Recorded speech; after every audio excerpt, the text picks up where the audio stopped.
Pies, hermanos, busquen sus Biblias en Filipenses capítulo 3 y vamos a leer del 1 al 11, del 1 al 11. Y dice así la palabra de Dios. Por lo demás, hermanos, gozaos en el Señor. A mí no es molesto el escribiros las mismas cosas, y para vosotros es seguro. Guardaos de los perros, guardaos de los malos obreros, guardaos de los mutiladores del cuerpo. Porque nosotros somos la circuncisión, los que en espíritu servimos a Dios y nos gloriamos en Cristo Jesús, no teniendo confianza en la carne. Aunque yo también de qué confiar en la carne, tengo también de qué confiar en la carne. Si alguno piensa que tiene de qué confiar en la carne, yo más. Circuncidado al 8º día, del linaje de Israel, de la tribu de Benjamín, hebreo de hebreos, en cuanto a la ley, fariseo, en cuanto a celo, perseguidor de la iglesia, en cuanto a la justicia que es en la ley, irreprensible. Pero cuántas cosas eran para mí ganancia, las he estimado como pérdida por amor de Cristo.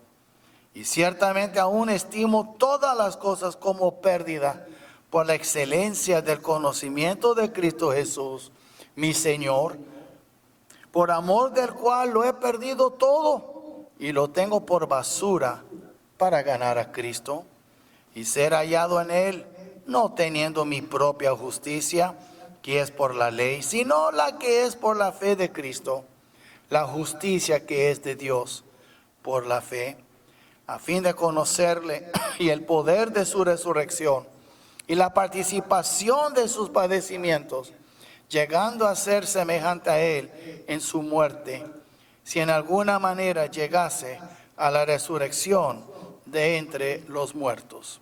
Amén, hermanos. Pueden tomar sus lugares. Y hoy vamos a hablar de la inutilidad, lo inútil que es confiar en la carne cuando servimos al Señor. La inutilidad de la carne en el servicio de Dios. Y todos, si somos hijos de Dios, somos llamados a servir a Dios. Hermanos, el apóstol vio la necesidad de advertir una vez más a los creyentes filipenses sobre la constante amenaza de falsos maestros en medio de ellos. Por eso él dijo, usted ve aquí en el versículo 1, a mí no es molesto el escribiros las mismas cosas y para vosotros es seguro. Ella había dicho eso, ahora lo está escribiendo, pero cuando estaba con él, ellos, y tal vez escribió otra carta que no sabemos, pero ellos ya sabían que él había dicho eso y se está repitiendo. Y la verdad, él dijo, no es molesto repetir. Y a veces, hermanos, necesitamos escuchar las cosas más que una vez hasta que nos entre en la cabeza, ¿verdad? Y después que entra en la cabeza, hay que escucharlo más para empujarlo para que entre al corazón. Y así es. Y vemos entonces, no quería que se dieran a su influencia y sus falsas enseñanzas de estos hombres. Y Pablo quería que la iglesia filipense, es muy importante eso, que la iglesia filipense entendiera que conocer a Cristo, y esa palabra es muy importante, conocer a Cristo es lo que salva a una persona, no los ritos y ordenanzas de los hombres. Y muchas veces nosotros, aunque leemos esas cosas, muchas veces confiamos en ciertos ritos, ciertos rituales, ciertas ordenanzas o requisitos que los hombres establecen. Y Dios dice no. Y Pablo dijo no. Y él tenía que advertirles porque estaba entrando gente. Si Pablo, hermanos, cuando él enseñaba, después que él estaba en un pueblo y les enseñaba y los instruía y los discipulaban, él se iba a otro pueblo o a veces a la cárcel. Y no faltaba que cuando él se iba, venía otros detrás de él. Y es como, hermanos, la obra misionera. Ustedes estudian la historia de la obra misionera, podemos decir, moderna, desde los 1800. Es interesante. Siempre los cristianos iban a lugares peligrosos. Hablando en África, en Asia, en Amazonas, con gente caníbales. Ellos iban a lugares horribles con los musulmanes. Ellos arriesgaban sus vidas. Y luego cuando se establece, y también aquí en Estados Unidos, donde en el oeste, donde estaban los indios, y era muy peligroso en el oeste, ¿verdad? De los tiempos los pistoleros, pero iban predicadores en sus caballos y predicaban la palabra. Y no más que se levantaron unas iglesias, ¿sabe quién seguía detrás de ellos? Los testigos de Jehová, los mormones, hacen su obra misionera después que los cristianos van. Y ya cuando hay iglesias, ellos van y comienzan a trastornar y cambiar la manera de pensar. Usted nunca ve que ellos van donde no hay el evangelio sembrado. Ellos siempre siguen los evangélicos. Y ustedes pueden estudiar la historia y verán, hermanos, que eso es lo que pasa. Y estaba pasando aquí, nada nuevo. Mire, los nombres cambian, las culturas cambian, mas la táctica de Satanás no cambia, la estrategia no cambia. Es el mismo diablo. Entonces, cuando se iba Pablo, ahí entraban estos. Y eran los judaizantes, eran los cristianos, supuestamente judíos que aceptaron a Cristo supuestamente, pero decían que antes de ser salvo tiene que hacerse judío. Y después del judaísmo tú puedes llegar al cristianismo. Por eso hablaban de la circuncisión y la ley de Moisés y todas estas cosas. Pero bueno, nomás hay una manera de ser salvo, hermanos, es conocer a Cristo. Si tú no conoces a Cristo, te garantizo, por la autoridad de las Escrituras, que tú no eres salvo. No eres. No hablando que tú conoces de Él. Yo también conozco de Abraham Lincoln, yo conozco de George Washington, yo conozco de Martín Lutero, yo conozco de muchos de los personajes, pero yo no los conozco. Yo conozco de ellos, he estudiado acerca de ellos. Y muchos confunden ese conocimiento con un conocimiento íntimo.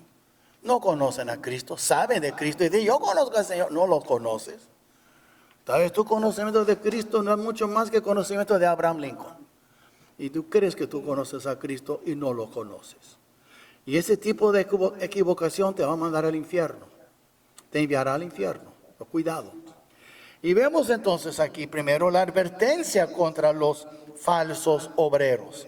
La advertencia contra los falsos obreros.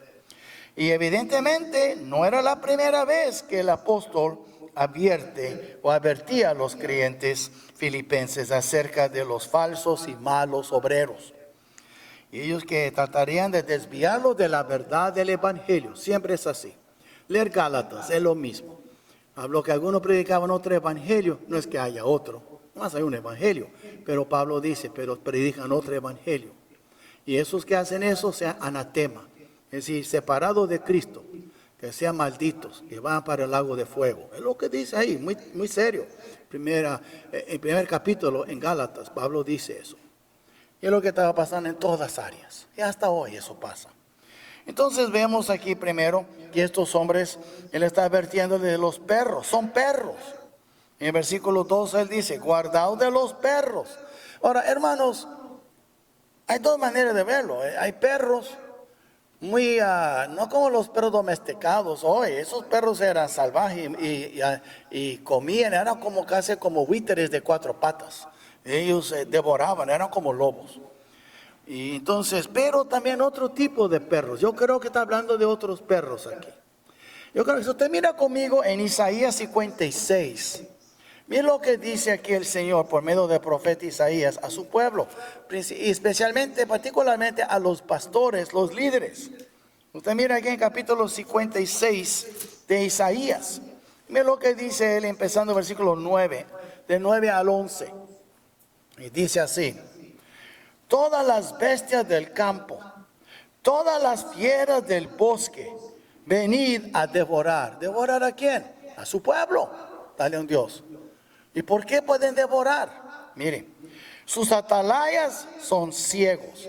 Son los que guardias que supuestamente están mirando, son ciegos. Imagina un ciego arriba que está en una atalaya para avisar al pueblo cuando viene el enemigo. Sus atalayas son ciegos. Todos ellos ignorantes. Todos ellos perros mudos. Que no pueden ladrar. Aquí dice, soñolientos, echados, aman el dormir. En otras palabras, los pastores tenían perros. En inglés se llama sheepdog, ¿verdad? Son perros que acompañaban a los pastores. Y cuando venía un lobo o un oso o un león o algo que iba a hacer un daño, ellos ladraban y se quedaba alertado, quedaba el pastor, él miraba, ¿qué está pasando? Y era una manera como una alarma para avisar al pastor que algo está pasando con las ovejas. Pero imagine usted, como muchos de nosotros tenemos perros. Y ni necesitamos el timbre a veces, ya te avisan cuando viene alguien, ¿verdad? Y a veces te despiertan para nada a 2 de la mañana también, pero eso es otra cosa. Pero el hecho es, hay perros que son escandalosos, pero son buenos porque te avisan que algo está pasando. Pero estos perros no servían para nada, no ladraban, quedaban dormidos, echados, no servían para nada. Él está hablando de los pastores que no advertían, que no cuidaban de las ovejas. Eran ciegos en las atalayas y ellos eran perros que no ladraban y no servían para nada. Entonces sigue leyendo aquí, en 56 y versículo 11. Y esos perros comilones son insaciables. Pues sí, hay perros que nada más comen, nunca se cansan. Tú puedes darle de comer, siempre tiene hambre, siempre quiere más. Y los pastores mismos no saben entender. Todos ellos siguen sus propios caminos, cada uno busca su propio provecho, cada uno por su lado.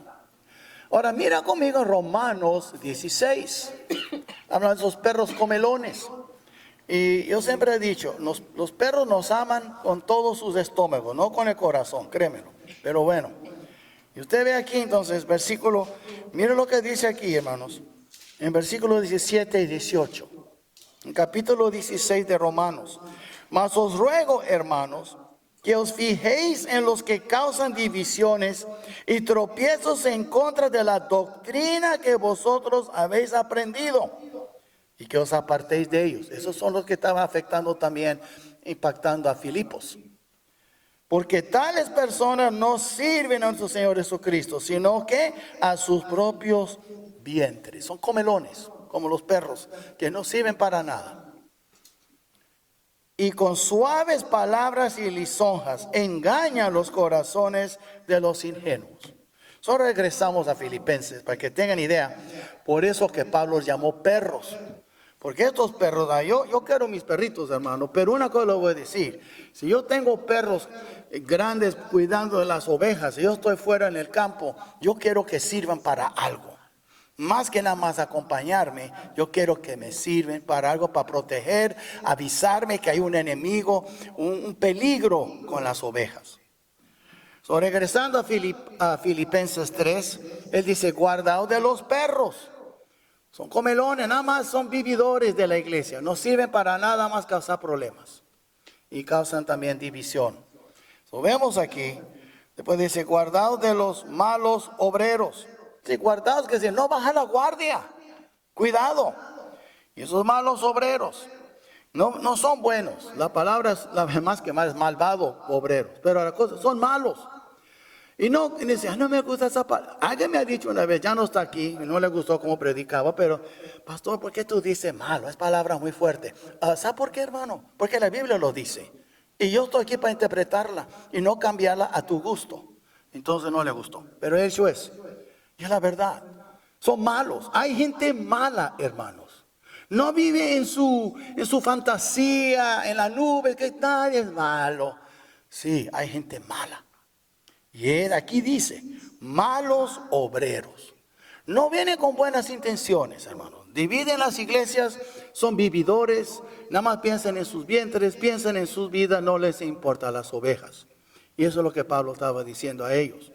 Y vemos entonces, hasta Pablo dijo a los efesios, a los ancianos de Éfeso, en capítulo 20 de Hechos, en su despedida, él dijo: después de mi partida entrarán entre vosotros, los pastores, dice, los ancianos, entrarán lobos rapaces que no perdonarán el rebaño. Ahí está, en capítulo 20 de Hechos, hablando a los obispos, a los pastores de Éfeso. Y vemos entonces aquí que también, tomen en cuenta aquí, hablan con los filipenses, los de Filipos. Hemos leído a los romanos. Usted puede ver en Hechos, él habló a los de Éfeso. En todas partes andaba. En Gálatas él hablaba de eso. En todas ciudades había hombres y nadie es exento. Por eso tenemos que siempre, nunca bajar la guardia. Y tenemos que siempre, siempre ser guiados por la palabra de Dios. No por la cultura, no por las normas del día. No, ¿qué dice la Biblia? Las normas cambian, la Biblia no cambia. Y vemos entonces también mutiladores del cuerpo. Creían la circuncisión. Y él dice, mutiladores del cuerpo, quiere decir que a esa gente nada más quiere hacerles judíos, para que ustedes sigan a ellos. Pero es muy importante entender eso, que él los habló de ellos, porque ellos de veras no tenían el interés, el buen deseo del pueblo. Ellos además tenían sus propios intereses. Y después ellos confiaban en la carne. Y ahí es donde se sigue el resto de este pasaje. En versículo 3, porque nosotros somos la circuncisión. ¿Quién? Los que en espíritu servimos a Dios. Y nos gloriamos en Cristo Jesús. Ahora mire, no teniendo confianza en la carne. Déjame explicarle lo que pasaba. Cuando Pablo no estaba, siempre hablaban mal de él. Hablaban mal de él. Entonces lo que pasa es que decían, bueno, sabes que el apóstol Pablo de veras no es un judío de corazón. Él ya ha traicionado el judaísmo y de veras, pero es necesario que sigamos las reglas de Moisés para después poder nosotros seguir a Cristo. Tiene que convertirse al judaísmo primero y después tú puedes seguir a Cristo. Ahora, ellos hacían eso porque ellos tenían sus razones y les voy a explicar después, pero confiaban en la carne. Nosotros somos judíos, venimos de Jerusalén. Y ¿sabe? Eso pasaba aquí. Me acuerdo unos años para atrás, aquí mismo, hace unos 20, 30 años para atrás. Había muchas iglesias, uno tras otro venían judíos mesiánicos, judíos en la fe que recibieron a Cristo. Y eran como celebridades en las iglesias. Y los invitaban, ese judío va a predicar, él aceptó a Cristo. Este es otro judío. Y después yo me di cuenta que estaban como poniéndolos como así, en un pedestal. Digo, ¿qué es eso? Para mí, un mexicano que nunca pisó una sinagoga es lo mismo delante de Dios que este judío que salió de una sinagoga. ¿Qué tiene que ver eso? Pero ellos ponían mucho, hasta iglesias tenía la estrella de David enfrente. Y nosotros mismos por 6 años y medio estuvimos rentando una iglesia de un pentecostal que tenía la estrella de David ahí en la entrada, en otra calle. Pero el hecho es, hermanos, ellos estaban aprovechando de esos filipenses y decían, nosotros somos judíos, sabemos lo que es mejor para ustedes. Entonces Pablo, de cuidado con esa gente. Dice, entonces, después vemos aquí entonces, de la advertencia contra la confianza en la carne. Y entonces dijo, si alguien podía jactarse y confiar en la carne, pues sería Pablo. Y él dijo aquí en versículo 4, aunque yo tengo también de qué confiar en la carne, si alguno piensa que tiene de qué confiar en la carne, yo más. Es decir, si estos se creen tan calificados, pues yo más que ellos. Entonces, ¿cómo es eso? Y él comparte aquí 7 calificaciones, hermanos. 7 calificaciones. Primero, versículo 5. Circuncidado al 8º día. Eso era la ley y tenía que circuncidar. Hasta Jesús fue circuncidado al 8º día. Y vemos entonces aquí que él tuvo buenos padres que seguían la Biblia. Pablo creció en un hogar donde la ley de Dios fue respetada y venerada. Él tuvo buenos padres, el apóstol Pablo. Y vemos también algo más. Él era 100% judío, no como algunos que no eran 100%. Como los samaritanos eran mitad judíos, otros que se hacían como judíos, pero tenían un poco de sangre en su linaje, genealogía, que no era judía. Y él dice aquí entonces, si usted mira en versículos 4, 5, dice, del linaje de Israel. Yo soy un israelita. Yo soy 100% judío. Y después le dice también que él era de la tribu de Benjamín. Y aquí dice, ¿verdad? De la tribu de Benjamín. ¿Qué tiene que ver eso? ¿Recuerda usted, los que saben más la Biblia, que tiene más años en la fe? Recuerda que Jacob es el padre de Israel y tuvo 12 hijos. Mas él tuvo 2 hijos por medio de Raquel. Raquel era su novia, era su favorita. Él amaba a Raquel. Él la quería mucho. ¿Y cuáles eran los 2 hijos favoritos de Jacob? Eran José y Benjamín. Entonces, porque eran los hijos de Raquel. Él dice, no, yo soy de la tribu de Benjamín. Y la tribu de Benjamín, si usted lee bien la historia, usted verá en los Reyes y Crónicas que cuando su hijo Absalón quería matar a su propio padre, ¿cuál fue la tribu que apoyó a David? Fue la de Benjamín. Entonces, ¿quién fue el primer rey? Fue Saulo. Fue Saúl, más bien el rey. Y Saulo es sin duda, es una manera un poco diferente, pero también tiene que ver con Saúl, el primer rey. Y la verdad, hermanos, algunas versiones no hacen diferencia entre Saúl en el Antiguo Testamento y Saúl en el Nuevo Testamento, que era Saulo. Pero vemos entonces aquí, él era la tribu de Benjamín. Aparte, él era hebreo de hebreos. Él era un hebreo de hueso colorado. Pues, yo soy más que un hebreo. Yo soy un hebreo de hebreos. Es decir que aún los hebreos me miran a mí como uno más fuerte de un hebreo. Él era un hueso colorado hebreo. Y después vemos también, él era fariseo. Usted mira aquí el versículo 5. Y dice, en cuanto a la ley, fariseo. Ahora, nosotros tenemos siempre esa visión negativa de un fariseo, pero no en el tiempo del Señor. Un fariseo era un hombre muy respetado. Era como un pastor entre la gente y le daba su respeto porque conocía la Biblia, les enseñaba. El problema es que no practicaba. El Señor le dijo, haz lo que ellos dicen, pero no como ellos hacen. Pero eran muy respetados los fariseos. Nicodemo era un fariseo y él era un maestro en Israel, muy respetado. Entonces, cuando él dijo, yo soy fariseo, está diciendo, yo era muy respetado entre mi pueblo. Me miraban como me tenían un pedestal. Y vemos después también, él era celoso de su religión. En versículo 6, usted ve aquí lo que dice, en cuanto a celo, perseguidor de la iglesia. ¿Por qué? Porque es que él andaba buscando y encarcelando y torturando a esos cristianos judíos, porque él era celoso de su religión. Ahora, no es correcto, es verdad que lo que hizo no fue correcto, pero en sus ojos en aquel entonces era muy correcto. Y tanto que, hermanos, que muchos judíos estaban contentos que los cristianos judíos mesiánicos salieron de Jerusalén. Pero Pablo no era suficiente. Él fue y los buscó en otras ciudades, tanto que yendo hasta Damasco, que era lejos, ahí donde el Señor estuvo ese encuentro con el Señor. Pero él iba con cartas de autoridad para arrestar y traerlos a juzgarlos en Jerusalén.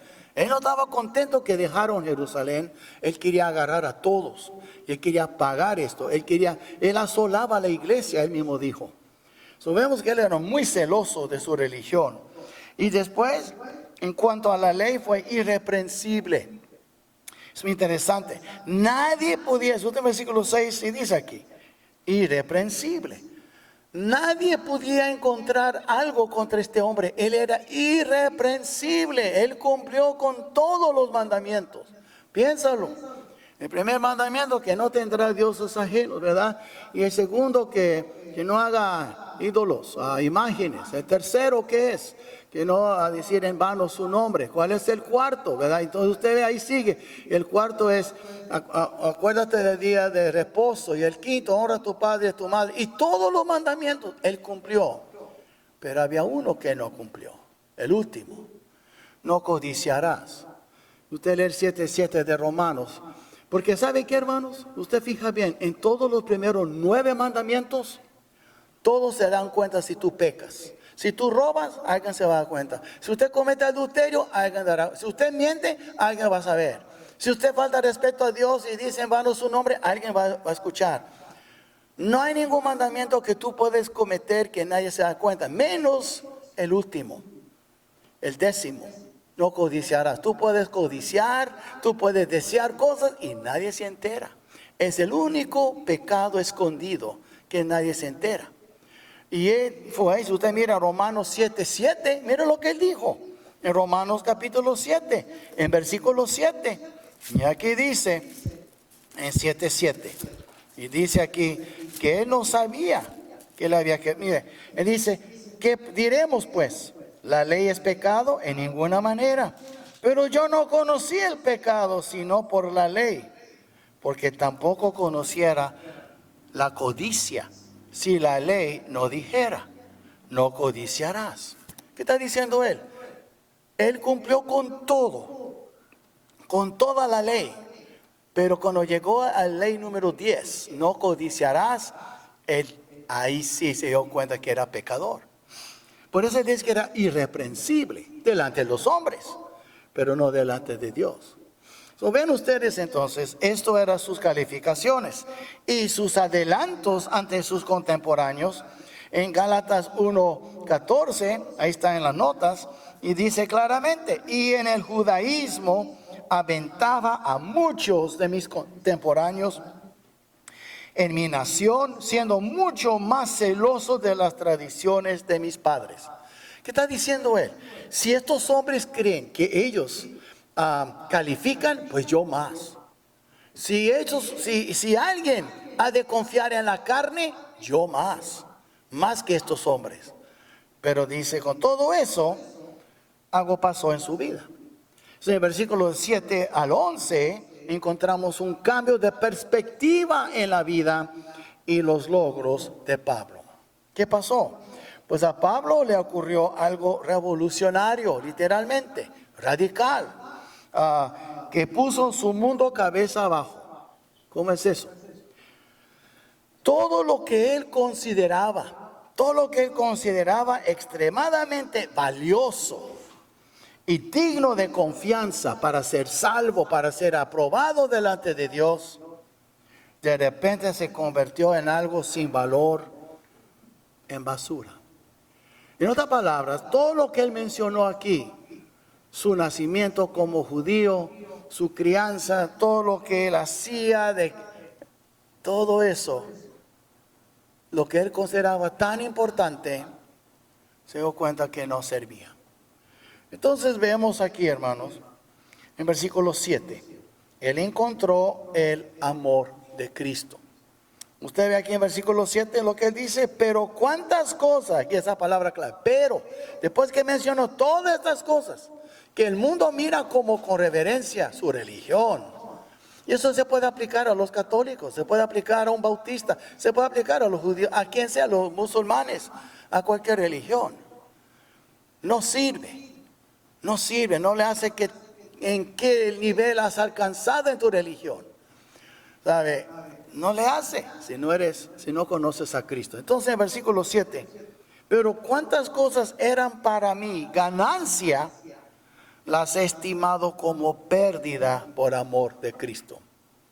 Si me pongo a pensar de un hombre que llegó a las puertas del cielo, ahí estaba San Pedro esperándole, y él traía maletas llenas de cosas. Entonces un ángel abrió las maletas y Pedro le preguntó, ¿qué es lo que trae él?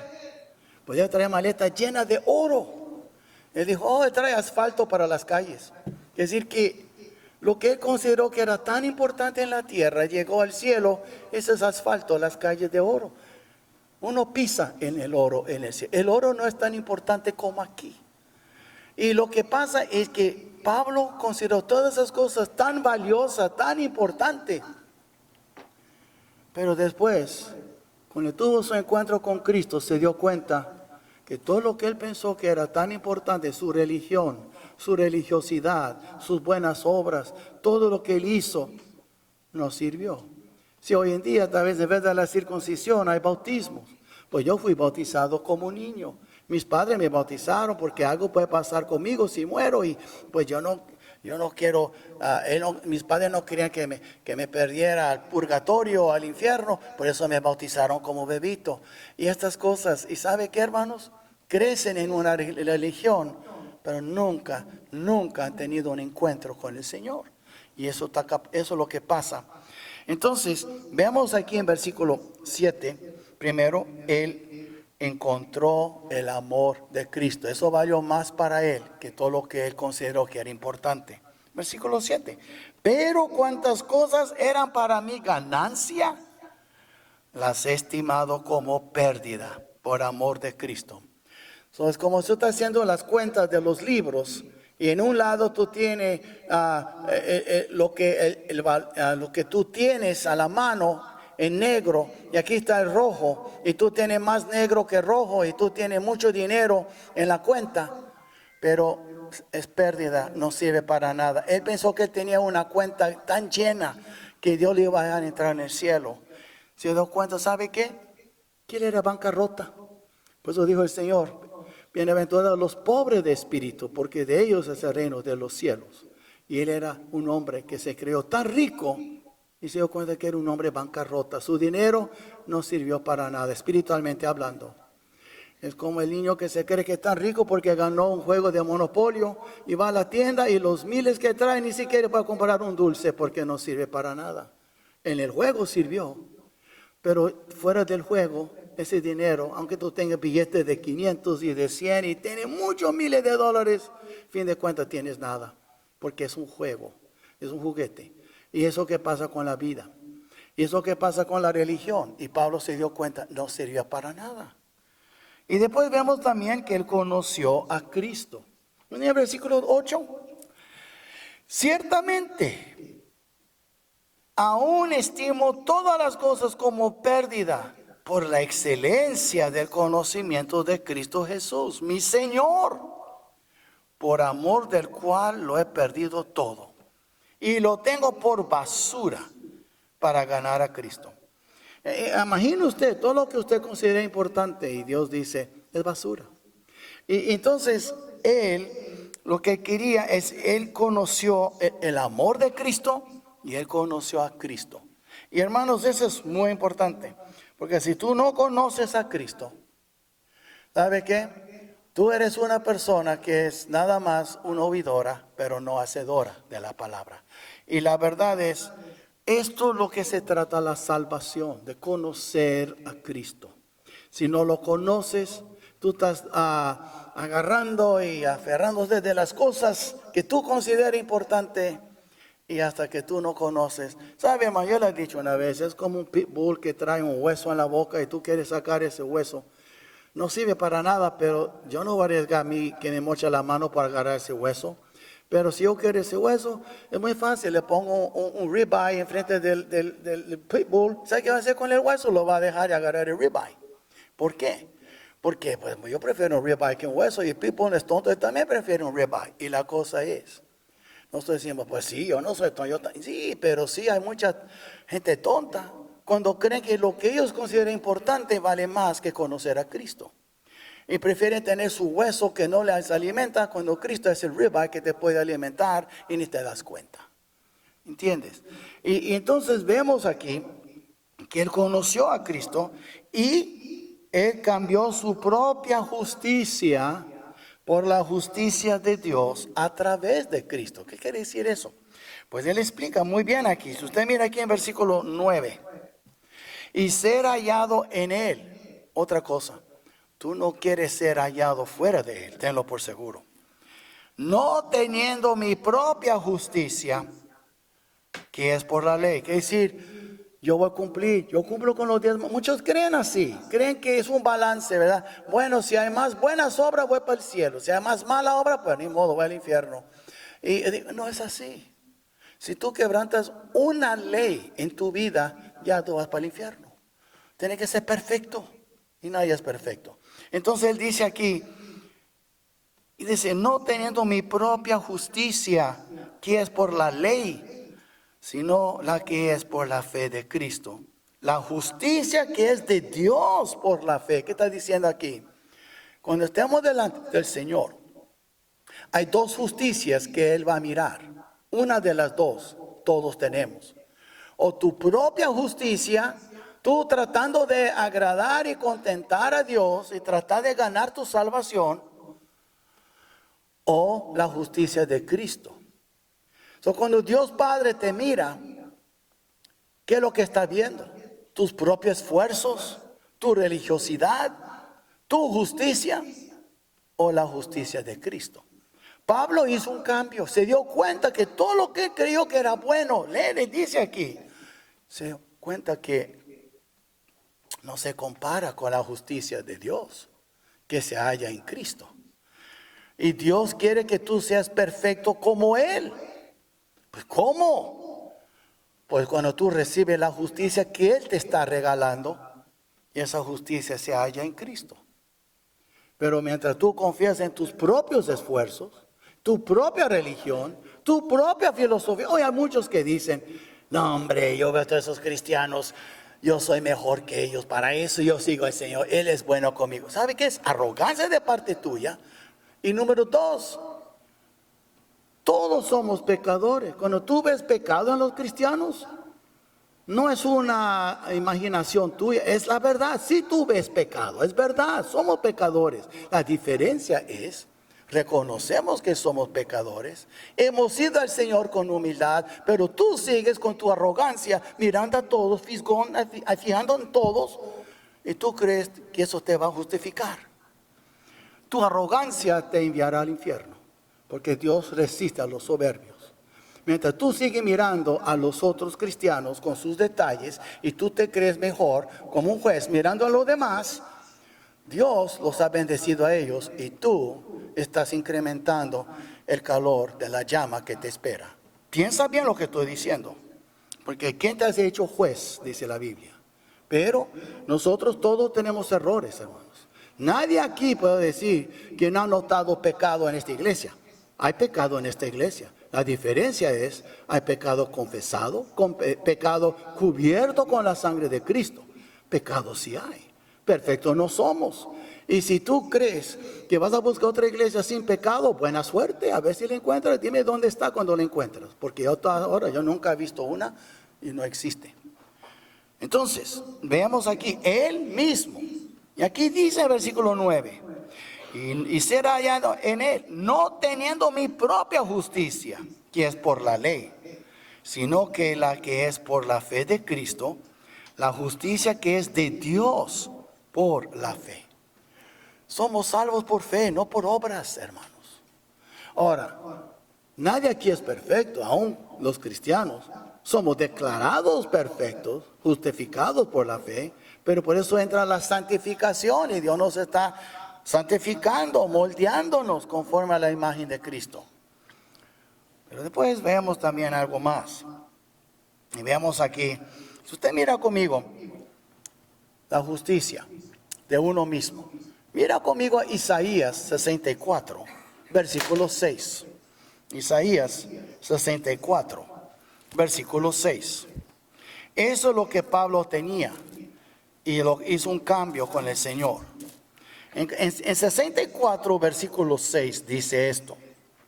Si bien todos nosotros, no algunos, 100%, todos nosotros somos como suciedad y todas nuestras, no injusticias, no malas obras, no, y todas nuestras justicias como trapo de inmundicia. Y caímos todos nosotros como la hoja y nuestras maldades nos llevaron como el viento. Es como una hoja seca en el otoño, tal vez alcanzó hasta el invierno, pero después del viento se lo llevó. Es muy importante entender eso. Pablo hizo un cambio y Dios dice a todos ustedes, estoy dispuesto a hacer este cambio con ustedes. Entrégame tu justicia en que tú te confías tanto que no sirve para nada, son como trapo de inmundicia, y yo te daré de mi justicia que viene por medio de Cristo. Ahora, cuando estemos delante de Dios, ¿a cuál justicia verá Él? Pues todo depende de ti. Si tú sigues confiando en tu justicia, tú vas a estar delante de tu Dios como con trapo de inmundicia. Pero si tú confías en la justicia de Cristo, será como lino fino. Todo depende en usted, pero Dios resiste a los soberbios y da gracia a los humildes. Y vemos entonces aquí, es muy claro lo que dice Pablo, pero no le hace que tan claro él dice, que tan claro el pastor puede explicar a algunos que son tan tercos que no lo van a aceptar. Ojalá que tú no seas uno de ellos. Y pues vemos aquí entonces algo más. Y vemos aquí también que Él está en comunión con Cristo en su poder y en sus sufrimientos. ¿Qué quiere decir eso? Pues el versículo 10, ven lo que dice. A fin de conocerle y el poder de su resurrección. Me imagino usted, Cristo resucitó de entre los muertos. Ni la muerte pudo pararle, ni la muerte pudo ganar contra él. La muerte no lo pudo vencer. Y él venció a la muerte. Y la Biblia dice que por eso cuando hay bautismos, algunos de ustedes ya deben de ser bautizados. Y por supuesto va a haber bautismos en la resurrección, vamos a tener. Pero ¿qué es el bautismo? ¿Qué simboliza el bautismo? Bueno, habla de la muerte de Cristo y la sepultura y la resurrección de Cristo sobre la muerte. Pero también la muerte del creyente con Cristo y la resurrección del creyente con Cristo. Por eso nuestra iglesia se llama ¿qué? Iglesia Bautista ¿qué? Nueva vida en Jesús. Tenemos nueva vida en Él. Fue Él que murió por nosotros y Él es el que nos da vida nueva. Lo vemos entonces aquí. Que Él entonces se dio cuenta y Él tuvo comunión. Y aquí dice el versículo 10, a fin de conocerle y el poder de su resurrección. Si no nada más conocerle, crecemos en el conocimiento de Él y crecemos en el conocimiento del poder de Él también. Cada año debemos de crecer más y más, conocerle más íntimamente y ser más fuertes más íntimamente en nuestra vida espiritual. Pero ¿cómo puedo yo ser fuerte? Siendo débil. Cuando tú te humillas y tú reconoces que tú no puedes hacer nada sin Él. Nada, tú eres un inútil sin Él. Sin Él nada tú puedes hacer. Y cuando tú reconoces eso, que tú eres un inútil, un siervo inútil y nada puedo sin Él, es cuando Él te da las fuerzas para seguir adelante. Porque cuando soy débil, entonces soy fuerte. Vemos entonces aquí, Él quería conocer no su propio poder, pero el poder de Jesús. Y lo más que tú conoces al Señor, hermanos, lo más también conocerás de su poder. Pues hay muchos hermanos débiles y carnales y no cambian porque viven débiles todavía, no han conocido el poder del Señor. Y vemos ahora algo más. Y vemos entonces también que Él quería conocer el poder y los sufrimientos del Señor. Sí, versículo 10. Dice, y la participación de sus padecimientos. Muchos quisieran, ¿sabe qué? Poner un punto después de resurrección y tachar el resto del versículo 10. Yo quiero conocer su poder. Ay, pero yo no quiero participar de sus sufrimientos. Esa parte no nos gusta, ¿verdad? Él quería eso. Dice, y la participación de sus padecimientos. ¿No recuerdan ustedes cuando Cristo nos dice para seguir en pos de Él? Él dice, carga ¿qué? Tu colchón y sigue en pos de mí. No. Él dijo, carga tu cruz y sigue en pos de mí. Y una cruz duele. Una cruz habla de dolor y muerte y humillación. No hay nada bueno en una cruz. Al menos que tú cargas tu cruz para seguir a Cristo. Y eso es el punto. Él quería sufrir con Cristo. Y si usted recuerda, hemos visto en capítulo 1, recuerda el versículo 30. Versículo 29, porque a vosotros os es concedido a causa de Cristo no solo que creáis en Él, sino también que padezcáis por Él. Es un privilegio sufrir por el Señor. A veces sufrimos por nuestras tonterías y malas decisiones, eso no. Pero a veces sufrimos porque seguimos a Cristo y nos cuesta. Vemos aquí, Él quería tomar parte, Él quería también, Él quería tener comunión con el Señor, estar en comunión con su poder y su resurrección, hermanos. Y vemos ahora también algo más, ¿ok? El perseguidor de Cristo se convirtió ahora en un perseguido por Cristo. ¿No es interesante? El que perseguía a los de Cristo ahora estaba siendo perseguido por el Señor, por Cristo. Y usted mira en capítulo, él comparte ante Agripa, el rey Agripa. Usted mira en capítulo 26 de Hechos. ¿Qué es lo que dice aquí en capítulo 26 de Hechos? Y dice aquí, él está dando su testimonio. Y ¿sabe lo que él dice ante el rey? Él dice en versículo 9, yo ciertamente había creído mi deber hacer muchas cosas contra el nombre de Jesús de Nazaret, dando su testimonio. Él asolaba a la iglesia, perseguía a la iglesia. Lo cual también hice en Jerusalén. Yo encerré en cárceles a muchos de los santos, habiendo recibido poderes de los principales sacerdotes, y cuando aquí dice, y cuando los mataron, yo di mi voto. Tuve que ver con la muerte de cristianos. Y muchas veces castigándolos en todas las sinagogas, los forcé a blasfemar. Y enfurecido sobremanera contra ellos, los perseguí hasta aquí dice, las ciudades extranjeras. Y ahora este gran hombre que perseguía era el perseguido. Y eso es lo que pasa con Cristo. Todo lo que era, todo cambia. Recuerda cuando él dijo, de modo que si alguno está en Cristo, nueva criatura es, nueva creación es. Las cosas viejas pasaron, y aquí todas son hechas nuevas. Bueno, ahora el perseguidor ya pasó, ahora es el perseguido. Y nosotros tenemos que entender, hermanos, como cristianos, no es tu deber de pelear por tu derecho. ¿Quieres pelear por algo? Pelea por ser más como Cristo. Él es el vengador.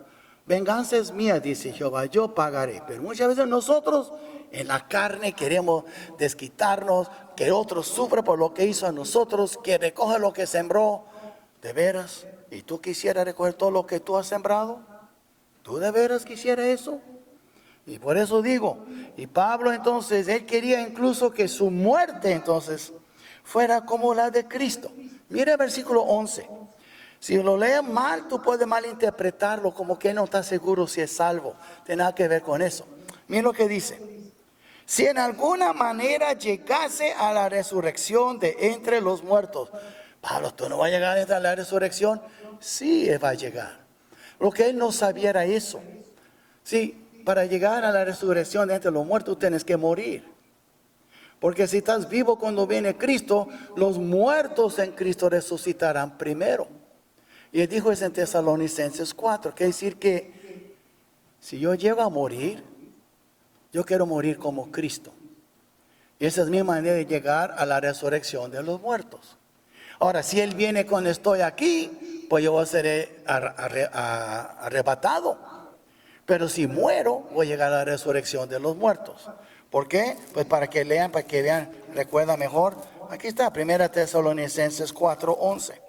Y aquí dice, perdón, no 4:11, es 4:16. Dice, porque el Señor mismo, con voz de mando, con voz de arcángel y con trompeta de Dios, descenderá del cielo. Y los muertos en Cristo resucitarán primero. Ahora Pablo dijo, tal vez voy a alcanzar a este grupo. Luego nosotros los que vivimos, los que hayamos quedado, seremos arrebatados juntamente con ellos en las nubes, para recibir al Señor en el aire. Y así estaremos siempre con el Señor. So, ven usted, hay dos grupos. A los que mueren y resucitarán primero en su venida. Después luego nosotros somos los últimos y seremos arrebatados. Entonces él no sabía si iba a llegar la resurrección de los muertos o él iba a ser arrebatado. Por eso cuando regresamos a Filipenses, tiene que entender lo que él dice aquí en versículos 10 y 11. Llegando a ser, dice él, semejante a él en su muerte. Dice, si voy a morir, yo quiero morir como Cristo. Quiero glorificar a mi Padre. Porque es lo que hizo Cristo. Y si en alguna manera llegase a la resurrección de entre los muertos. Quiero que entiende todo eso. A veces interpretamos las cosas por no estudiar bien la Biblia. Pero ¿qué es la conclusión de todo eso, hermanos? Bueno, una cosa es, ¿a cómo quieres morir? ¿Estás puesto a pensar? Bueno, yo quiero morir en mi sueño. No me refiero así. Yo me refiero, todos quieren dormir en su sueño. El hecho es, ¿quieres morir glorificando al Señor? ¿O quieres morir en la carne nada más, siempre viviendo para ti? ¿Tú has pensado en eso? Pablo pensó en eso. Yo quiero que mi muerte sea la como de Cristo, porque él glorificó a su Padre. Lee el capítulo 17 de Juan, él habló de eso. Entonces nosotros tenemos que pensar, si tú has glorificado al Padre en vida, lo glorificarás en la muerte también. ¿Qué es la conclusión de todo eso? Para terminar luego. Como verdaderos seguidores de Cristo, debemos estar siempre en guardia contra los falsos y malos obreros. Y no te equivoques, andamos rodeados de gente así aquí donde vivimos. En cualquier iglesia que tú estás, que es bíblica, en cualquier ciudad, habrá también los que nos rodean, gente mala, como Satanás, como un lobo, un león, ¿verdad? Gente buscando a quien devorar, él busca iglesias también a quien devorar.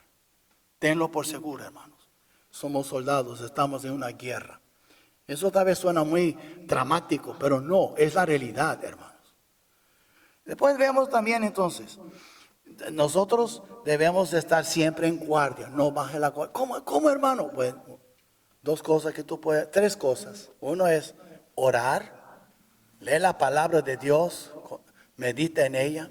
Y tres, no deja de congregar como algunos tienen por costumbre. Tres cosas: oración, lectura bíblica y congregarse con los hermanos. Porque si no, tú eres como un carbón. Todos somos carbones. ¿Sabe? Cuando hay carne asada, los carbones son buenos, pero no en la bolsa. Tiene que estar en el asador y tiene que estar bien caliente, rojo y blanco. Pero tú agarras un carbón y lo pones al lado, ¿qué pasa con ese carbón? Se va enfriando y lo puedes agarrar con la mano. Vuelve a ponerlo con los carbones calientes y se vuelve a calentar. Entonces, por eso dice, no dejando de congregarnos como algunos tienen por costumbre. ¿Por qué? Porque esa es una manera de no bajar la guardia, hermanos. Y vemos también otra cosa. Siempre seremos tentados a confiar en la carne en nuestro servicio al Señor. Hermanos, somos humanos, tenemos que no bajar la guardia. Vas a confiar en tu astucia, tú vas a confiar en tus talentos, tú vas a confiar en tus manipulaciones. Cuidado. No sirve el Señor en la carne. Como no tenemos que andar politicando aquí como políticos. Hay pastores así también que andan hablando detrás de él. Cuando vas a votar, quiero que tomen. Nada de eso. Aquí no somos un sindicato, hermanos. Somos una iglesia. No hay que estar campañando por nada aquí. Ese es obrar en la carne, hermanos. Y también muchas otras cosas. Cuando a veces un pastor ve que no hay movimiento y el Espíritu Santo como que no está, él trata con sus emociones de cambiar a la gente. No se puede. Tenemos que siempre, aun como criar tu familia, como esposo, como esposa, como hermano, como hermana, hay que siempre confiar en Él y no confiar en la carne. ¿Y sabe quién batalla más con eso? Los más inteligentes y astutos. Tienen la tendencia de querer siempre hacer las cosas conforme a su manera de pensar. Para mí, ya he visto, los más inteligentes son los que batallan más con eso. En serio, y hay que cuidar, hermanos. Después vemos también el Nuevo Testamento el nuevo nacimiento tiene que ocurrir para que haya un cambio de perspectiva en nuestra forma de pensar. Hasta que tú no nazcas de nuevo, tú vas a confiar siempre en lo que tú consideras que es importante, en tu religión, en tu filosofía, en ti mismo, en tu astucia. Hasta que tú no nazcas de nuevo, no verás el reino del Señor. Dice la Biblia eso. Y es muy importante nacer de nuevo, hermanos. Ahí está, Cristo lo dijo a Nicodemo, un gran hombre que era como Pablo, tenía mucho conocimiento y mucha autoridad, muchas habilidades. Dice, tú tienes que nacer de nuevo también. Y vemos también que la verdadera salvación significa conocer a Cristo personalmente. Quiero terminar con Juan 17. Mira conmigo. Dice, ¿qué es la salvación? Aquí está lo que es. ¿Quieres saber lo que es la salvación? Dejamos que el Señor mismo nos diga con sus palabras. En capítulo 17, Él está orando al Padre. Merito antes de ser entregado por Judas. Y usted ve aquí, en capítulo 17, versículo 3, dice, y esta es la vida eterna. ¿Qué es, Señor? Dinos. Y esta es la vida eterna. Que te conozcan a ti, el único Dios verdadero, y a Jesucristo a quien has enviado. Esto es vida eterna. No porque tú eres miembro de esta iglesia, o porque te mojaste en un bautisterio, o porque tú eres muy activo en la iglesia, o porque tú das mucho dinero, o porque tú has renovado, has reformado tu... No. Hasta que tú no conozcas al Señor, tú no eres salvo. Y si tú no eres salvo, ni se te ocurre creer que tú vas a ir al cielo. Porque el cielo sería un infierno para ti, porque ni lo aguantaría. Créemelo. Y por eso es necesario nacer de nuevo. Para que conozcas a tu Dios, conozcas a tu Señor Jesucristo y serás salvo. Esto es la salvación. Conocer a Dios y conocer a su Hijo, Cristo Jesús. ¿Y lo conoces? ¿Lo conoces o sigues todavía confiando en tus propios esfuerzos? Tu propia filosofía, tu propia bondad, buenas obras, cuidado. Tu religión, cuidado. Hay solo una manera. Jesús dijo, yo soy la verdad. Yo soy la verdad, el camino, la verdad y la vida. Nadie viene al Padre sino por mí. Él es el único camino. Vamos a... Bueno, de pies, voy a orar, después vamos a tener una invitación. Padre nuestro, gracias Señor por este día. Gracias por tu palabra, Señor. Gracias por todo lo que tú nos has dado. Y Señor, algunos aquí no te conocen todavía. Con todo lo que tú has hecho por ellos, algunos todavía en su terquedad no te han buscado.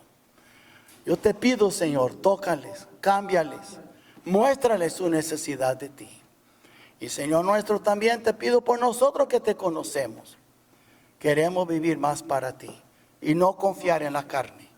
Darnos, Señor, esas fuerzas para rechazar esa tentación de confiar en nuestras propias fuerzas y nuestra propia astucia. Perdónanos, Señor, y ayúdanos a confiar en ti 100%. Padre, todo eso te lo pedimos en el precioso nombre de tu Hijo, Cristo Jesús. Amén.